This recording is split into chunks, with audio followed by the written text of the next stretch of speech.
Begins after a long primary election night in D.C. Hours-long delays at the polls push results deep into the night.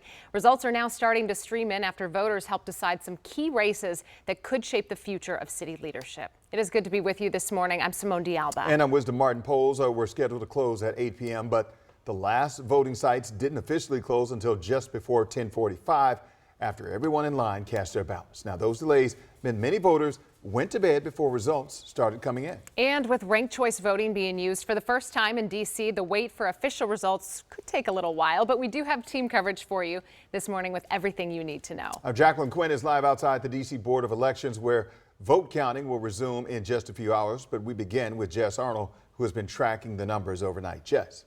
Yeah, well, let's start with the mayoral race. Obviously, that is the biggest talker. D.C. having the first new mayor it's had in over a decade here. Right now, we're seeing Janice Louis-George with a sizable lead over the other frontrunner, Kenyon McDuffie. Of course, these are just interim results, and you can see how this is stacking up with the other challengers here. I want to take us to the U.S. delegate to Congress, the Democratic nominee, of course. This has been called by the AP for Robert White because of this sizable lead here over the other frontrunner, Brooke Pinto. So again, that one's been called. It appears he will be the Democratic nominee. And then I want to zero in here on Ward 1 because this one, no one has over 50% of the share. This one could go to ranked choice voting. Now, Aparna Raj has been described as probably the front runner in this, but it's really interesting to point out here, Ward 1, this is also the first time they will have a new council member since the same time that Mayor Bowser was elected in the last 12 years. So this is going to be a big change for this ward as well. It represents a large portion of the Latino community here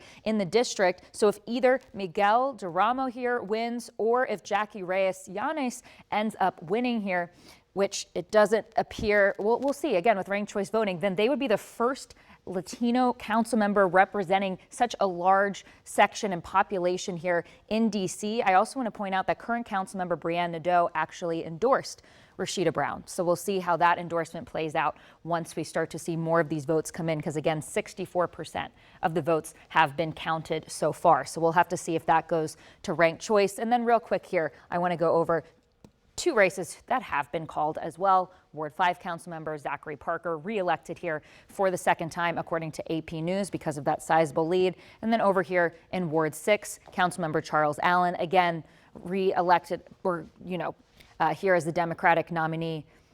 In D.C., of course, the Democratic nominee often goes on to get elected in the general election here. But those are some of the races that have been called. There are other ones, too, that, of course, we're going to break down for you throughout the morning. But I just want to dive a little bit deeper there into Ward 1. Guys. Especially, as you said, that could be our first example of that ranked choice voting playing out. And it's so counterintuitive. You kind of have to get used to how it all works. Right.